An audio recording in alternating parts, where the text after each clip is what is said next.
이제 다 같이 일어나셔서 영과 진리로 주일 예배를 하나님께 드리시겠습니다.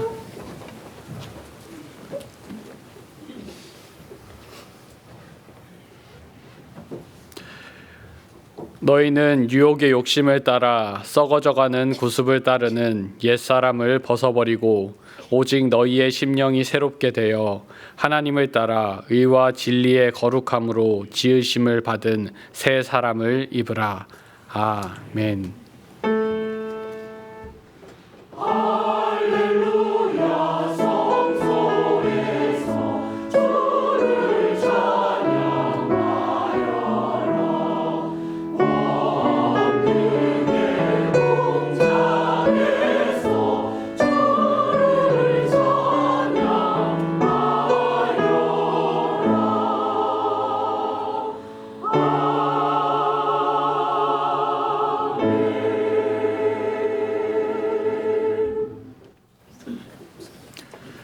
사랑의 하나님, 오늘도 우리를 예배의 자리로 인도하여 주신 주님께 감사드립니다. 주님, 1월 마지막 주일 예배를 드리며 새해 신앙적으로 다짐했던 것을 벌써 놓치고 있지는 않은지 돌아봅니다. 우리는 옛사람을 버리고 살아가야 함을 알지만 여전히 옛 습관과 옛 욕심이 붙들고 있던 모습들을 바라보며 우리의 연약함을 주님께 고백합니다. 습관처럼 반복된 죄와 세상을 목적 삼았던 우리를 용서하여 주시고 다시금 주님 안에서 새롭게 되게 하여 주시옵소서. 오늘 주님께 드리는 이 예배가 종교 행위로만 끝나지 않게 하시고 오늘의 예배가 각자의 삶으로 이어져 각자의 가정과 직장에서도 예배드리는 진정한 예배자가 되게 하여 주시옵소서. 예수님의 이름으로 기도드리며 이제 우리 모두 주님께서 가르쳐 주신 기도를 감히 주님의 이름으로 담대히 드리오니, 하늘에 계신 우리 아버지여, 이름이 거룩히 여김을 받으시오며 나라에 임하옵시며 뜻이 하늘에서 이룬 것 같이 땅에서도 이루어지이다.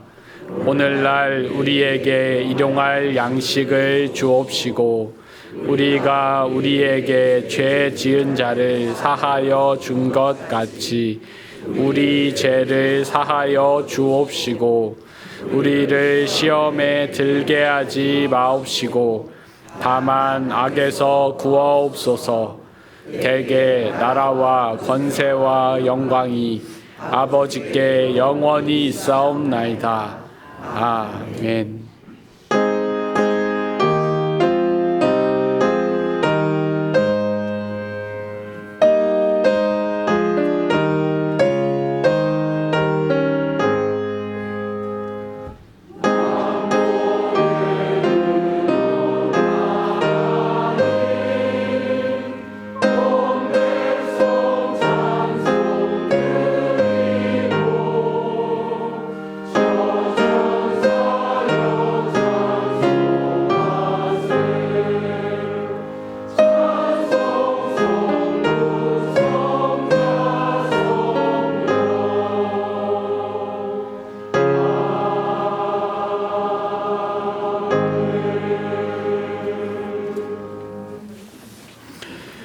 교독문 78번을 함께 교독하시겠습니다.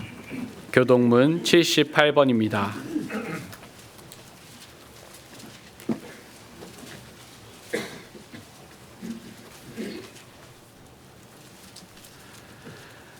너희는 마음에 근심하지 말라. 하나님을 믿으니 또 나를 믿으라. 내 아버지 집에 거할 곳이 많도다. 그렇지 않으면 너희에게 일렀으리라. 내가 너희를 위하여 거처를 예비하러 가노니 가서 너희를 위하여 거처를 예비하면 내가 다시 와서 너희를 내게로 영접하여 나 있는 곳에 너희도 있게 하리라. 내가 어디로 가는지 그 길을 너희가 아느니라. 도마가 이르되 주여 주께서 어디로 가시는지 우리가 알지 못하오니 그 길을 어찌 알겠사오나이까.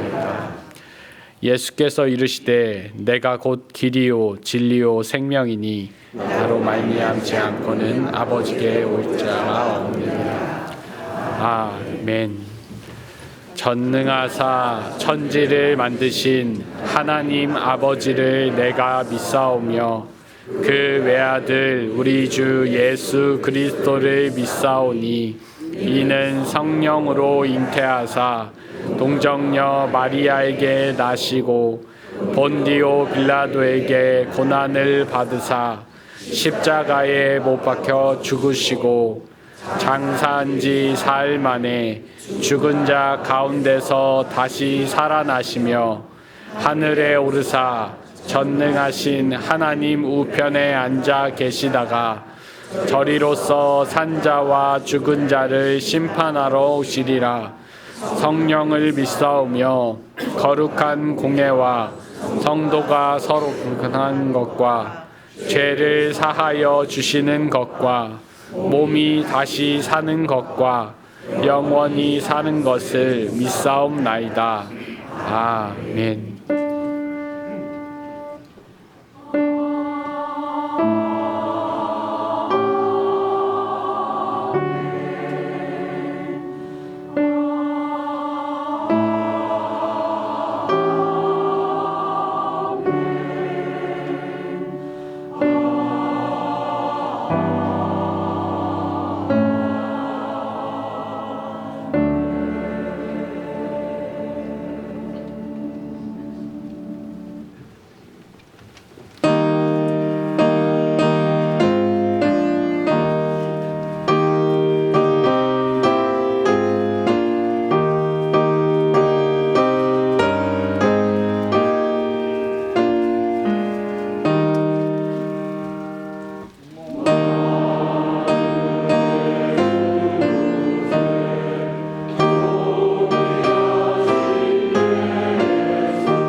거룩하신 하나님, 저희를 지켜주시고 주일 예배의 자리로 불러주신 크신 은혜에 감사드립니다.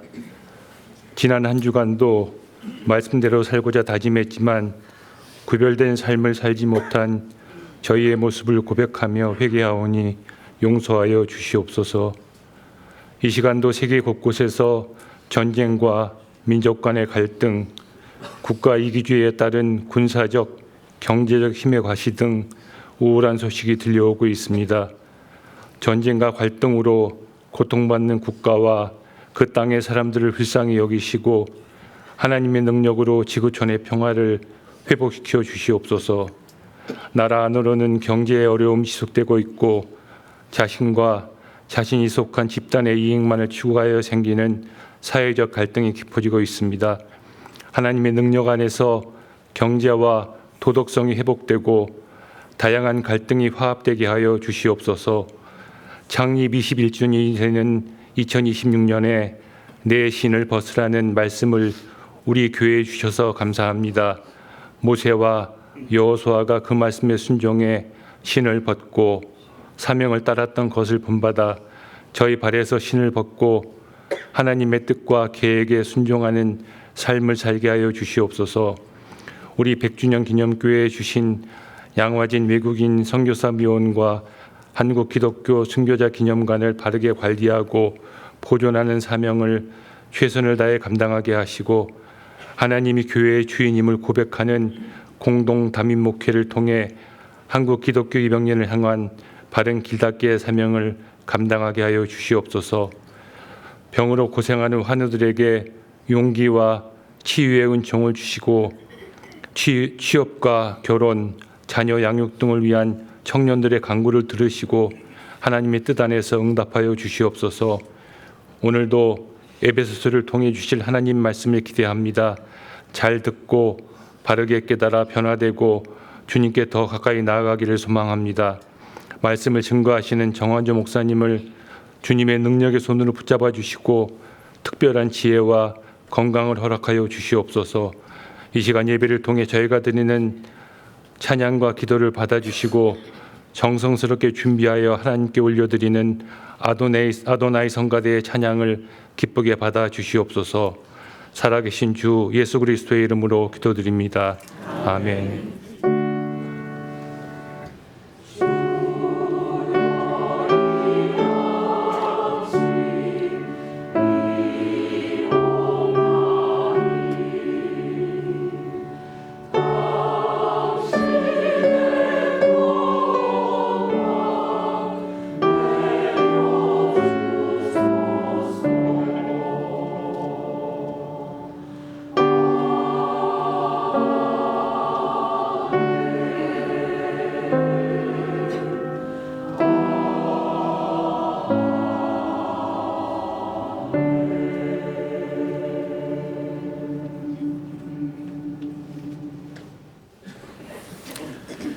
교회 소식을 알려드리겠습니다.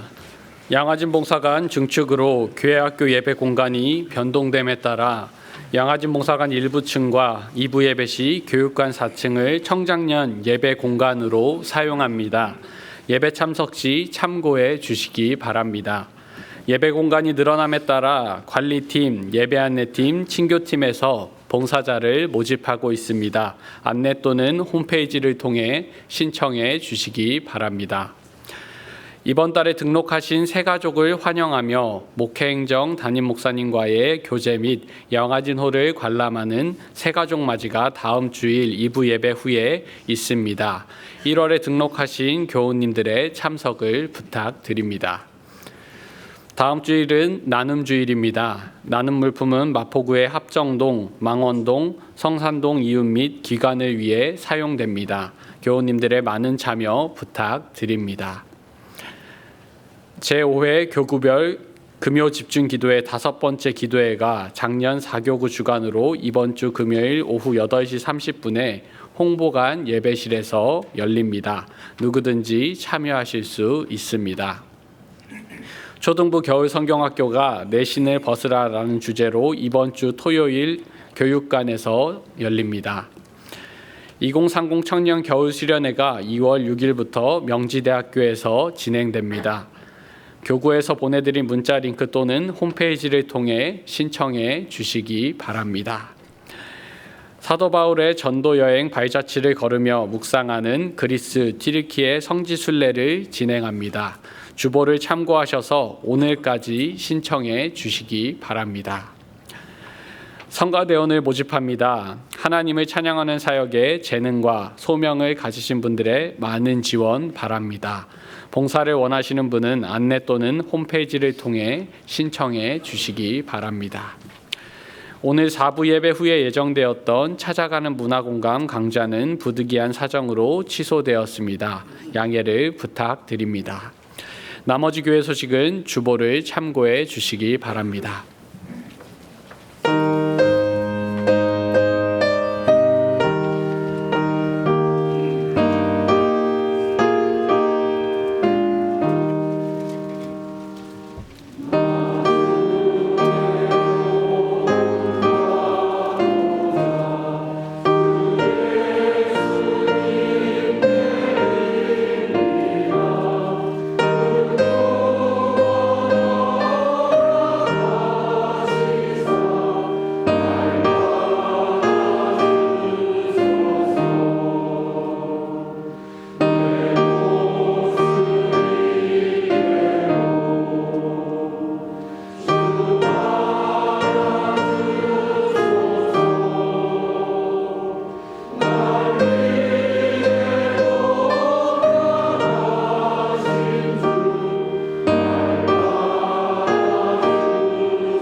오늘 우리에게 주시는 하나님 말씀은 에베소서 5장 7절에서 14절입니다.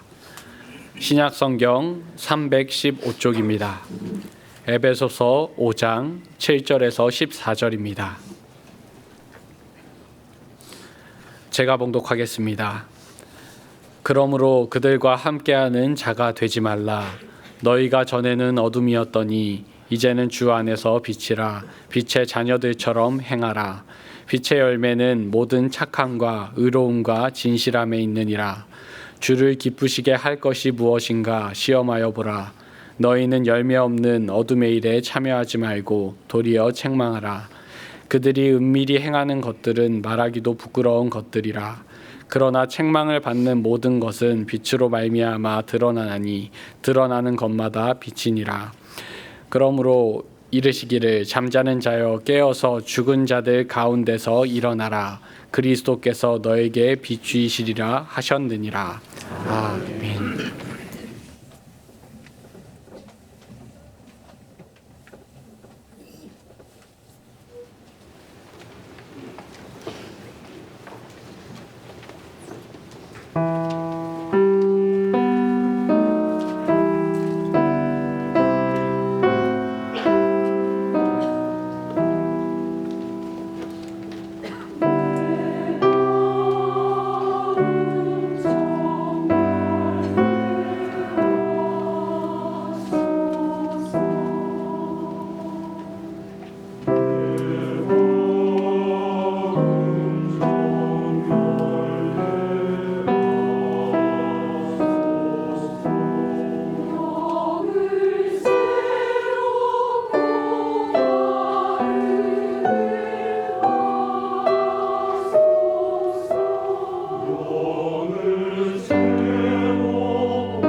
요한계시록 2장과 3장에는 당시의 소아시아 지방, 지금의 튀르키예, 특히 서쪽 해안에 있던 7교회, 에베소, 서머나, 버가모, 두아디라, 사대, 빌라델비아, 라오디게아 교회에게 주시는 주님의 말씀이 있습니다. 성경에서 7이라는 숫자는 완전을 의미하기에 7교회에게 주시는 말씀이 곧 땅 위에 있는 모든 교회에게 주시는 말씀과 같습니다. 주님께서는 각각의 교회에게 칭찬과 책망, 권고와 약속의 말씀을 주십니다. 서머나 교회와 빌라델비아 교회에게는 책망은 하지 않으시고 칭찬만 하셨습니다. 반대로 라오디게아 교회에게는 칭찬은 하지 않으시고 책망만 하셨습니다. 그런데 4대 교회에게 하신 책망은 사뭇 충격적입니다. 요한계시록 3장 1절이 이러합니다. 4대 교회의 사자에게 편지하라. 하나님의 7 영과 7 별을 가지신 이가 이르시되 내가 내 행위를 아노니 네가 살았다 하는 이름은 가졌으나 죽은 자로다. 예수님께서는 4대 교회에게 살았다 하는 이름은 가졌지만 죽은 자다라고 말씀하셨습니다. 4대는 주전 1200년경에 시작되어 주전 7세기, 6세기에 꽃을 피웠는데 리디아 왕국의 수도였습니다. 리디아 왕국은 주전 650년에서 600년경에 세계 최초로 주화를 만들었습니다. 우리나라 최초의 동전이 996년에 만들어진 권원중보인데 그것보다 약 1600년 전에 만들어졌습니다.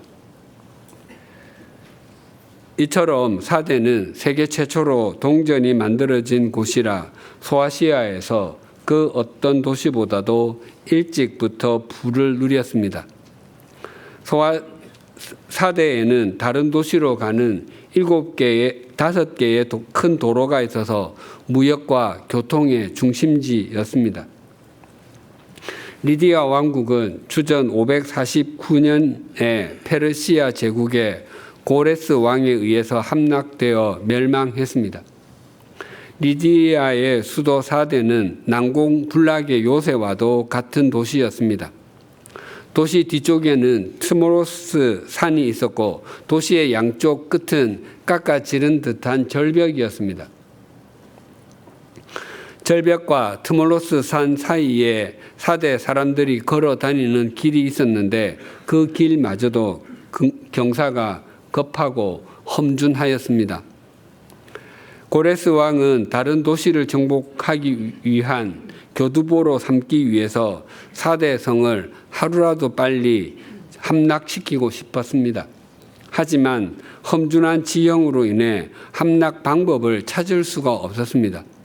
그래서 4대 성을 점령할 방법을 제공하는 군인에게는 특별한 상을 하사하겠다고까지 했습니다.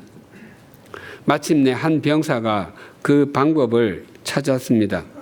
그가 골똘히 4대 성벽을 쳐다보고 있는데 성루에 있던 4대의 군인 중에 하나가 자기 투구를 실수로 떨어뜨렸고 그 군인이 그 투구를 줍기 위해서 절벽 아래로 내려왔다가 올라가는 모습을 눈여겨보았습니다.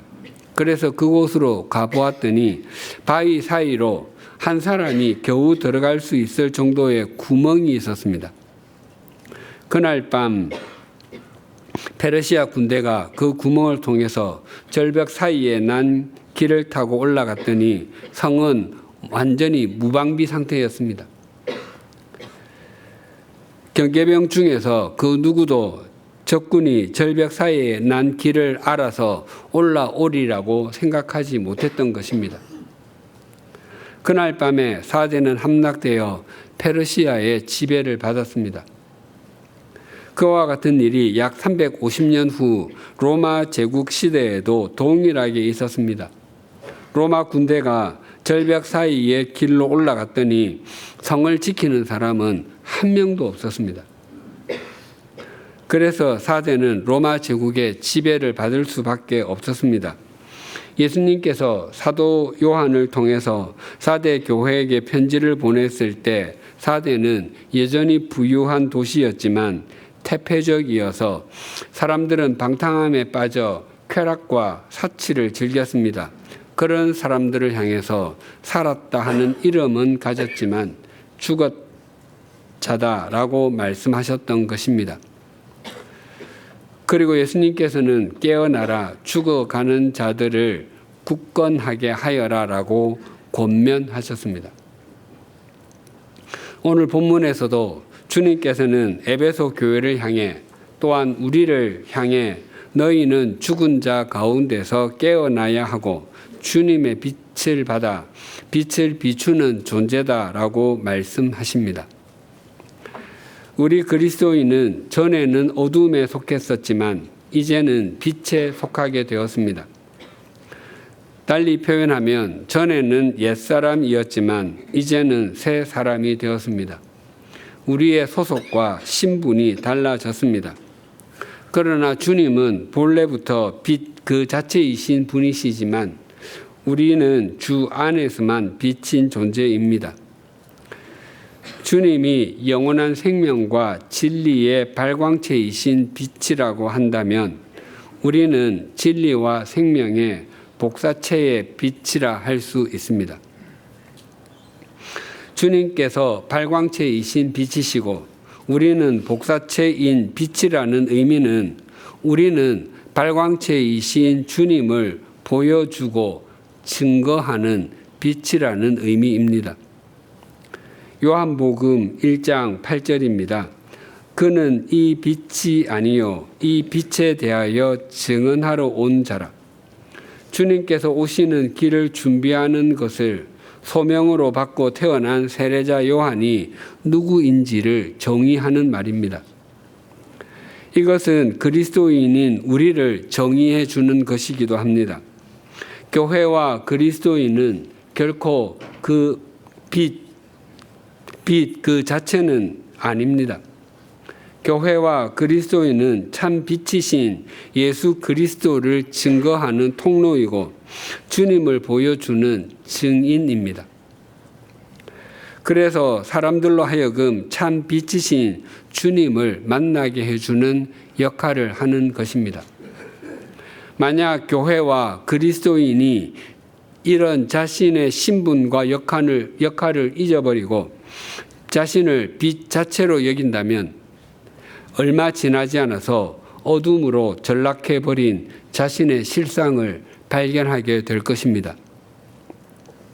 이 시대는 물론 지난 2000년 동안 교회와 그리스도인이 참 빛이신 주님을 증거하는 통로가 아니라 빛 그 자체인 것으로 착각했을 때 그 시대는 어김없이 영적으로 칠흑같이 어두웠습니다.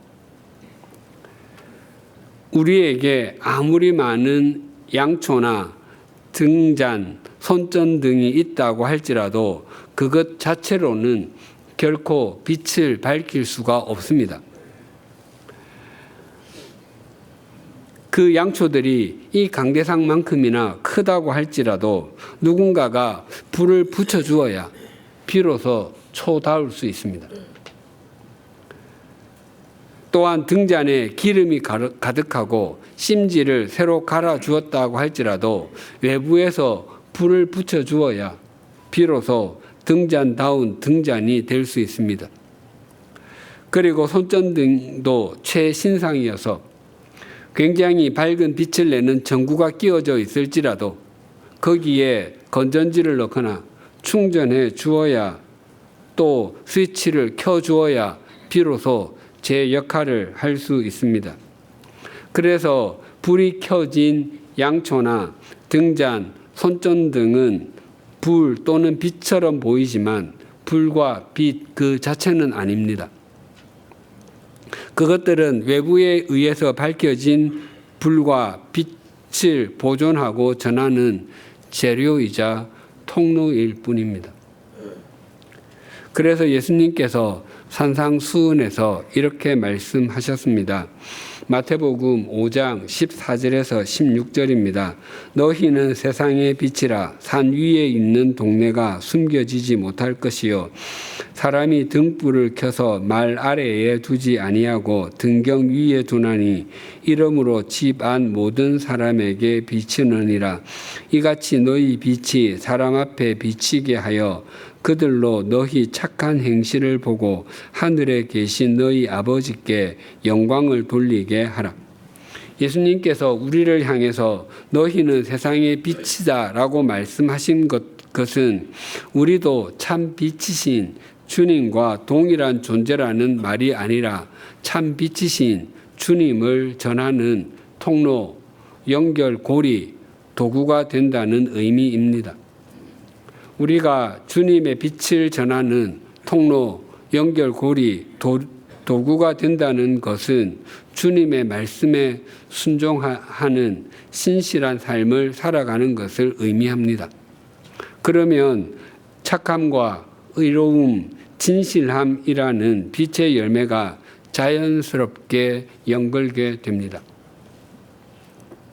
또한 주님께서는 그런 우리의 삶을 빛으로 삼아 참 빛이신 예수 그리스도를 세상에 비추게 하고 그래서 세상이 하나님께 영광을 돌리게 됩니다.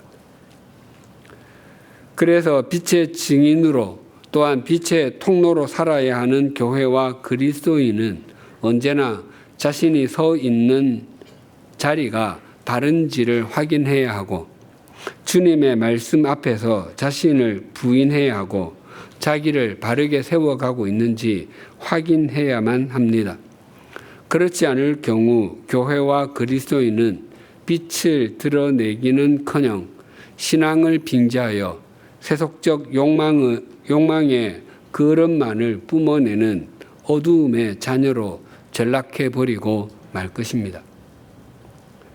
그래서 세속적 욕망의 그릇이 아니라 빛의 열매를 맺으려면 어떻게 해야 하는지를 오늘 본문 10절이 이렇게 증거합니다. 주를 기쁘시게 할 것이 무엇인가 시험하여 보라. 하나님께서는 우리가 행복하게 살아가기를 원하시고 주어진 삶의 자리에서 의미 있고 가치 있게 살아가기를 원하십니다. 그것이 제대로 이루어지기 위해서는 우리가 주님을 기쁘시게 하는 것이 무엇인지를 제대로 알고 그렇게 살아야 합니다. 그런데 적지 않은 그리스도인이 주님이 아니라 자신을 기쁘게 하는 것을 선택하며 살아갑니다. 자신이 기뻐하는 것을 선택하면 주님을 기쁘시게 하는 것을 선택하는 것과 같다고 생각하곤 합니다. 우리를 기쁘게 해주는 것이 주님을 기쁘게 해줄 수도 있지만 그렇지 않은 경우가 더 많습니다. 하나님께서 하란 땅에 머물러 있던 아브라함을 부르셔서 내가 내게 보여줄 땅으로 가면 내가 너로 큰 민족을 이루고 내게 복을 주어서 내 이름을 크게 해주고 복의 근원이 되게 해주시겠다고 약속하셨습니다. 그때 아브라함의 나이가 이미 75살이었고 그의 아내 사라의 나이는 65살이었습니다. 그리고 그들의 스라에는 자녀가 한 명도 없었습니다. 그렇게 아브라함은 하나님의 말씀에 순종하여 가나안 땅에까지 와서 거기에 거주한 지가 10년이 지났습니다. 하지만 그때까지도 아브라함의 가족은 아브라함과 사라, 딸랑 2사람뿐이었습니다. 게다가 사라의 나이가 75살이 되었습니다. 하나님께서 말씀하신 큰 민족은 아스라이 멀리 있어서 보이지가 않았습니다. 그래서 아브라함은 사라의 제안으로 사라의 몸종이었던 하가를 통해서 아들 이스마엘을 얻었습니다. 그때 아브라함의 나이가 86살이었습니다. 아브라함은 이스마엘을 키우는 재미에 빠져 하나님의 뜻에 순종하는 것은 희미해질 대로 희미해진 상태였습니다.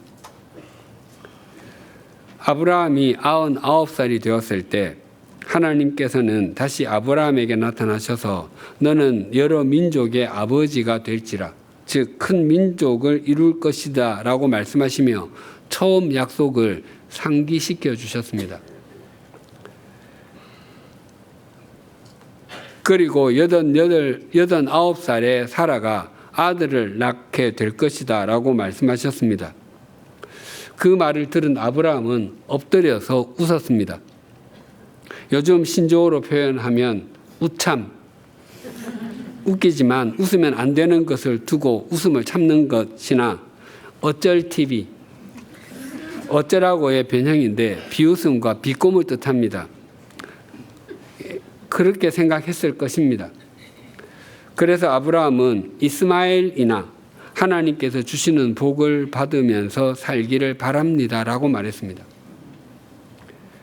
그것은 하나님, 자꾸 하나님의 뜻을 강요하지 마시고 제가 결정한 것을 하나님의 뜻으로 승인해 주시고 제가 기뻐하듯이 하나님께서도 그것을 기뻐해 주십시오라고 말하는 것과 같습니다. 그러나 아브라함은 하나님께서 말씀하신 그대로 1년 후 그가 100살이 되었을 때 사라를 통해서 이삭을 얻게 되었습니다. 아브라함이 하나님을 기쁘시게 한 것이 아니라 자신을 기쁘게 하기 위해서 선택한 것의 결과로 얻은 사람이 이스마엘입니다.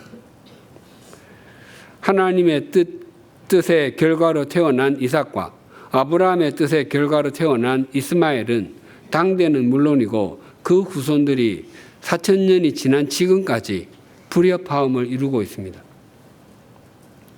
하나님을 기쁘시게 하기 위함이 아니라 자신을 기쁘게 하기 위해서 선택한 것이 얼마나 오랫동안 깊은 영향을 미칠 수 있는지를 보여주는 값비싼 증거입니다.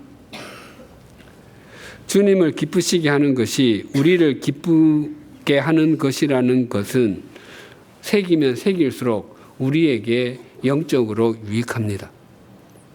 10절을 다시 봉독하겠습니다. 주를 기쁘시게 할 것이 무엇인가 시험하여 보라. 이 10절을 세번역 성경으로 읽어드리겠습니다. 주님께서 기뻐하시는 일이 무엇인지를 분별하십시오. 이 말씀과 비슷한 말씀이 로마서 12장 2절입니다. 너희는 이 세대를 본받지 말고 오직 마음을 새롭게 함으로 변화를 받아 하나님의 선하시고 기뻐하시고 온전하신 뜻이 무엇인지 분별하도록 하라. 민간요법으로 7년 앓은 병은 3년 묵은 쑥을 구해서 고친다라는 말이 있습니다. 오래된 쑥일수록 쓴맛과 독성은 줄어들고 약효는 더 깊어지기 때문이라고 합니다. 병명도 모른 채 시름시름 병이 깊어져 가던 사람이 있었는데 그는 여러 병원도 다녀보고 다양한 종류의 약도 먹어보았지만 아무런 효과를 보지 못했습니다. 그러다가 굉장히 용하다는 의원을 찾게 되었습니다. 그 의원은 이 병은 백약이 무효합니다. 오직 한 가지 약을 통해서만 고칠 수 있습니다라고 말했습니다. 그 환자는 제발 그 약 좀 알려주십시오라고 간청했습니다. 그 의원은 이렇게 말했습니다. 이 병은 3년간 잘 말린 쑥을 구해서 한동안 달여서 먹으면 분명히 낫게 될 것입니다. 그때부터 그 환자는 전국 방방곡곡을 다니며 3년 묵은 쑥을 구하러 다녔지만 그 어디에서도 구할 수가 없었습니다. 그는 말린 쑥을 구할 수만 있다면 지방, 산골, 농어촌 가리지 않고 다녔습니다. 그러기를 5년. 결국 그는 병이 악화하여 죽고 말았습니다. 3년 묵을 쑥을 구하기 위해서 가장 먼저 해야 하는 일은 제 손으로 쑥을 뜯어서 말리는 것이라는 사실을 분별했더라면 3년이 지나서라도 몸이 좋아질 수 있었을 터인데 그것을 알지 못한 채 남이 말린 쑥만 구하러 다니다가 죽음을 맞이하고 말았습니다. 어떤 일을 앞두고 굳은 결심을 하는 것도 중요하고 매사에 열심을 내는 것도 중요하지만 더 중요한 것은 바른 분별력을 갖는 것입니다. 그렇지 않으면 굳은 결심과 열심을 내는 것이 아주 작은 효과만 내거나 효과를 내지 못할 수도 있습니다. 10절에 시험하다와 로마서 12장 2절에 분별하다가 같은 단어인데 헬라어로 도키마조입니다. 기금속의 순도를 판정하는 데 쓰는 현무암을 시금석이라고 합니다.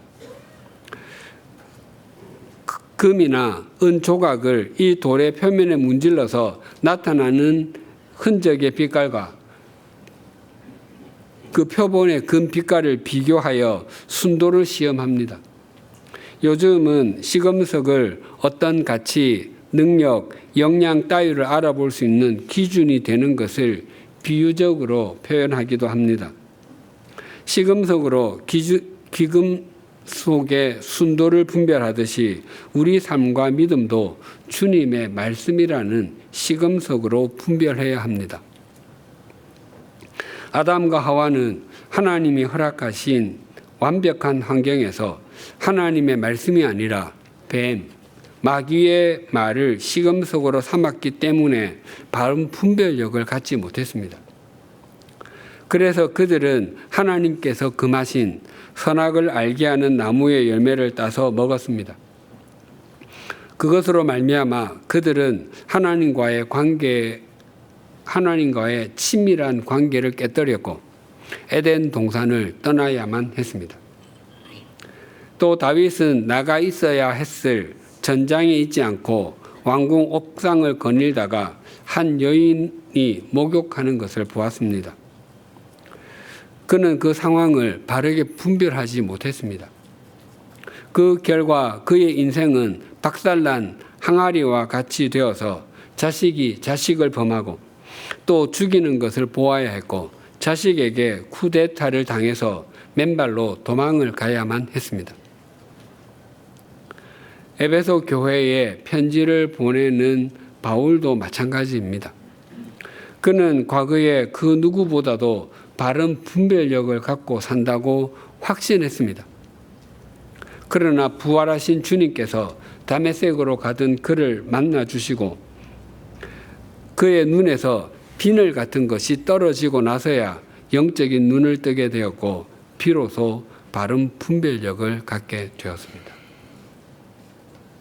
본문 11절이 이렇게 증가합니다. 너희는 열매 없는 어두움의 일에 참여하지 말고 도리어 책망하라. 주님의 뜻이 무엇인지 바르게 분별하지 않는 삶, 주님과 주님의 말씀을 목적 삼지 않는 삶, 주님을 등지고 주님이 없는 삶을 사는 것을 성경은 어두움의 일이라고 합니다. 아무리 많은 것을 움켜쥐고 아무리 많은 것을 누리며 자신이 원하는 삶을 산다 할지라도 주님이 없다면 그것은 어두움에 속해 있는 것이고 어두움의 일을 하고 있는 것입니다. 물론 그 반대의 삶인 주님의 뜻을 바르게 분별하려는 삶, 주님과 주님의 말씀을 목적 삼는 삶, 주님을 향하고 주님과 함께 사는 것을 성경은 빛의 열매를 맺는 삶이라고 합니다. 이스라엘의 첫 왕인 사울은 처음에는 겸손하였고 순수하였습니다. 이스라엘의 왕을 뽑기 위해서 12지파에서 각각 1000명씩 1만 2천 명이 모였습니다. 그 12지파 중에서 사울이 속한 베냐민 지파가 뽑혔고 베냐민 지파 중에서는 사울이 속한 가문이 뽑혔고 그 가문 중에서 마침내 사울이 뽑혔습니다. 하지만 그를 찾을 수가 없었습니다. 그가 진 보따리 사이에 숨어 있었기 때문입니다. 그런 사울 왕이 시간이 지나면서 변질되고 말았습니다. 하나님의 뜻을 바르게 분별하는 것보다는 자신의 뜻과 생각이 중요했고 하나님과 하나님의 말씀을 목적 삼기보다는 자신의 왕위를 유지하는 데 급급했습니다. 하나님께서는 그에게 왕자에 앉게 해주셨지만 그는 하나님이 없는 삶을 살았습니다. 사무엘 선지자가 죽은 후에 블레셋이 이스라엘에 쳐들어왔습니다. 사울 왕은 하나님의 뜻을 분별하고 하나님의 말씀을 들으려고 하기보다 신접한 여인을 찾아가 죽은 사무엘 선지자를 불러달라고 요구하는 어처구니 없는 일을 저지르고 말았습니다. 결국 사울 왕은 전쟁 중에 세 아들과 함께 길보아 산에서 인생의 마침표를 찍고 말았습니다. 사울 왕이 신접한 여인에게로 갈 때의 모습을 이렇게 말씀합니다. 사무엘상 28장 8절입니다. 사울이 다른 옷을 입어 변장하고 두 사람과 함께 갈새 그들이 밤에 그 여인에게 이르러서는 사울이 이르되 청하노니 나를 위하여 신접한 술법으로 내가 네게 말하는 사람을 불러 올리라 하니 사울 왕이 신접한 여인에게 갈 때의 시각이 밤이었다고 합니다. 그것은 단지 시간적인 배경만을 알려주는 것이 아니라 사울 왕의 영혼과 믿음과 삶에 짙은 어두움이 가득했음을 의미합니다. 또한 예수님의 12제자 중에 한 명이었던 가룟 유다가 은 30냥에 주님을 팔았습니다. 예수님께서는 제자들과 최후의 만찬을 가지실 때 너희 중에 하나가 나를 팔리라라고 말씀하셨습니다. 또한 내가 떡 한 조각을 적셔다 주는 자가 그니라라고 말씀하시며 그가 그의 마음을 돌이키고 회개하기를 원하셨습니다. 그럼에도 유다는 예수님께서 주시는 빵을 태연히 받아 먹고서 그 자리를 떴습니다. 그 장면을 이렇게 말씀합니다. 요한복음 13장 30절입니다. 유다가 그 조각을 받고 곧 나가니 밤이르라. 그때 역시 그 시각이 밤이었다고 합니다. 그것은 해가 지고 난 이후라 어두웠다는 물리적인 시간을 알려주는 것만이 아니라 가룟 유다의 영혼과 믿음과 삶이 짙은 어두움의 지배를 받았음을 의미합니다. 11절과 12절이 이렇게 증가합니다. 너희는 열매 없는 어두움의 일에 참여하지 말고 도리어 책망하라. 그들이 은밀히 행하는 것들은 말하기도 부끄러운 것들이라.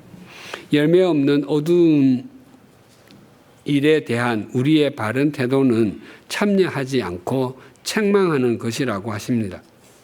책망하다에 해당하는 헬라어는 엘랑코인데 이 단어에는 책망하다, 꾸짖다의 뜻도 있지만 드러내다, 노출시키다의 뜻도 있습니다.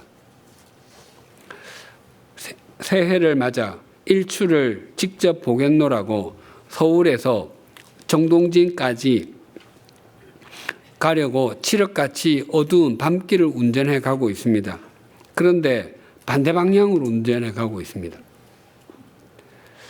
그때 그를 책망한다고 하는 것은 왜 그렇게 방향 감각이 없느냐? 왜 운전 실력이 그 모양이냐라고 그런 말들을 쏟아내는 것이 아니라 지도를 펴서 서울에서 정동진이 어느 방향에 있는지를 확인시켜주고 도로에 보이는 표지판이 정동진이 있는 강릉을 가리키지 않고 반대편인 태안을 가리키고 있음을 보여주라는 것입니다. 즉 책망하라는 것은 우리의 삶이 바른 방향으로 가지 못하는 사람들에게 바른 방향을 알게 해주는 빛이 되라는 것입니다. 14절에 이렇게 증가합니다. 그러므로 이르시기를 잠자는 자여 깨어서 죽은 자들 가운데서 일어나라. 그리스도께서 너희에게 비추이시리라 하셨느니라. 잠든 사람과 죽은 사람이 나란히 누워 있으면 멀리서 보면 구분이 되지 않습니다. 하지만 그리스도께서 빛을 비추시면 구분이 된다고 합니다. 그때 깨서 일어나는 사람은 잠든 사람이고 일어나지 않는 사람은 죽은 사람이라는 것입니다. 우리는 죽은 자들 가운데서 그리스도께서 비추시는 빛으로 인해 일어난 사람들입니다. 그렇다면 빛을 받은 사람답게 살아가는 것은 마땅한 일입니다. 그러나 본문은 전에는 어두움이었지만 이제는 주 안에서 빛이 되었으면서도 빛의 열매를 맺으려고 하지 않는 사람들, 주님을 따르는 그리스도인이라고 하면서도 주님을 기쁘시게 하는 기쁘시게 해드리는 일에는 관심이 없는 사람들에게 왜 너희는 빛을 비추어야 함에도 어둠인 척하고 살림을 받은 사람인서도 죽은 사람인 척 하느냐라고 지적하시는 것입니다.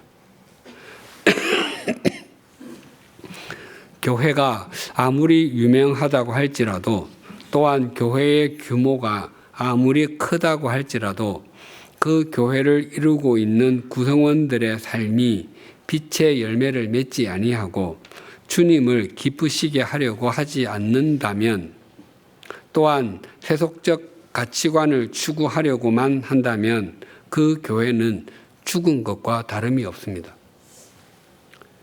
또한 주님의 빛을 받아서 사람들을 주님께로 연결해주는 빛의 통로로 살아갈 수도 없습니다.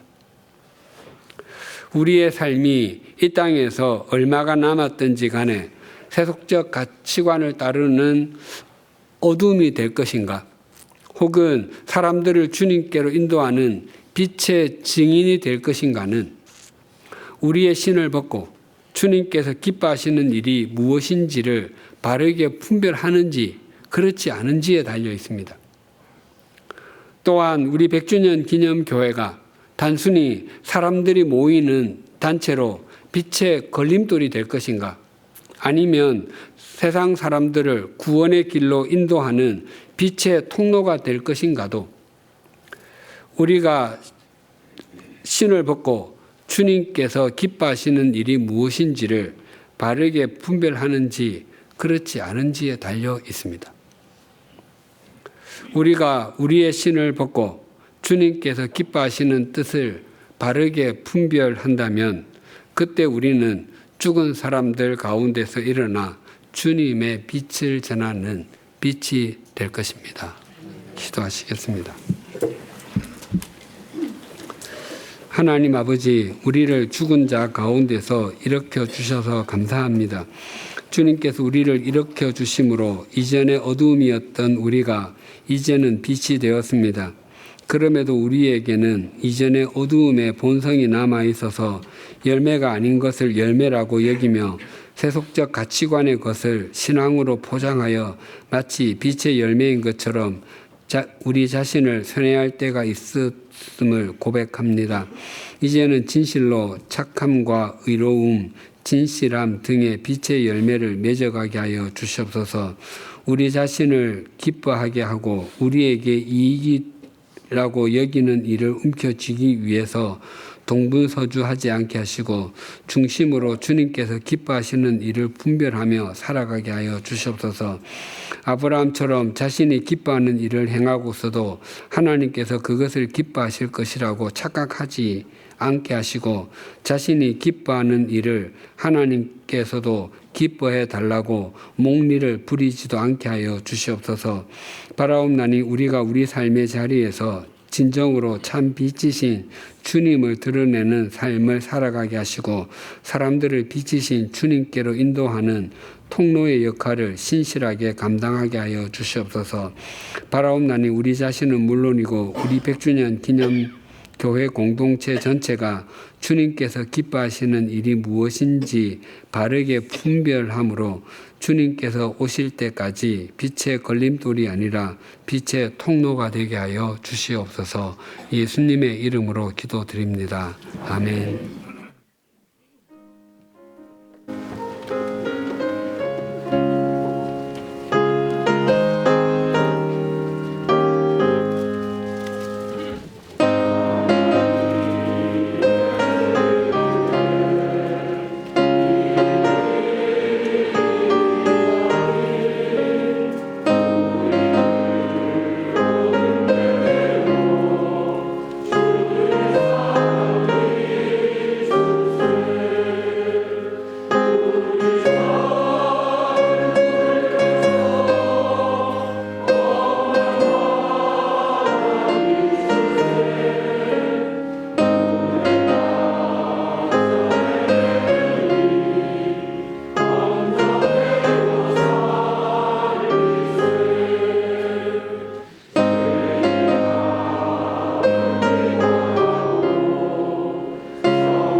사랑의 하나님, 우리를 죽은 자 가운데서 일으키시고 빛의 자녀로 불러주심에 감사드립니다.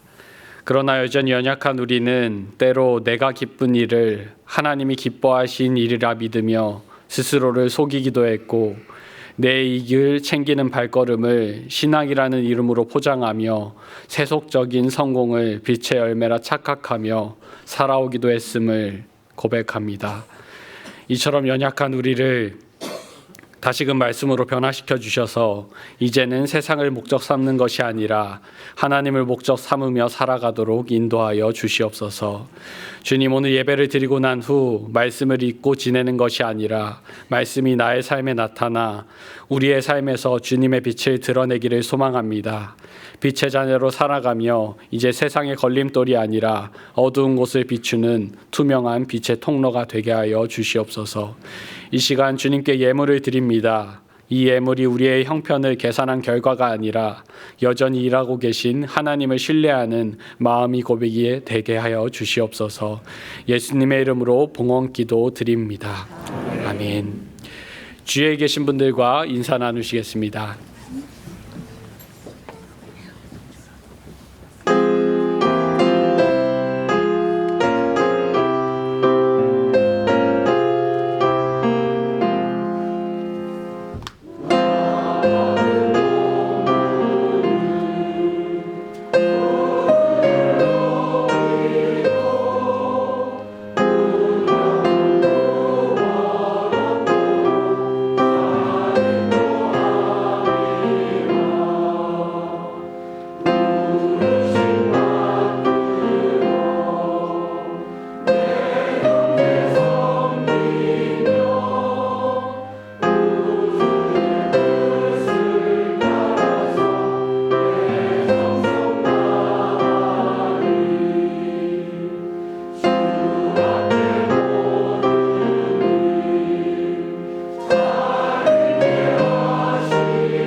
우리 주 예수 그리스도의 은혜와 하나님 아버지의 사랑과 성령님의 교통하심이 삶의 자리에서 주님께서 기뻐하시는 뜻을 바르게 분별함으로 빛의 걸림돌이 아니라 빛의 통로로 살아가기를 소망하고 결단하는 주님의 사람들과 100주년 기념교회 위에 지금으로부터 영원토록 함께 해 주시기를 간절히 축원하옵나이다.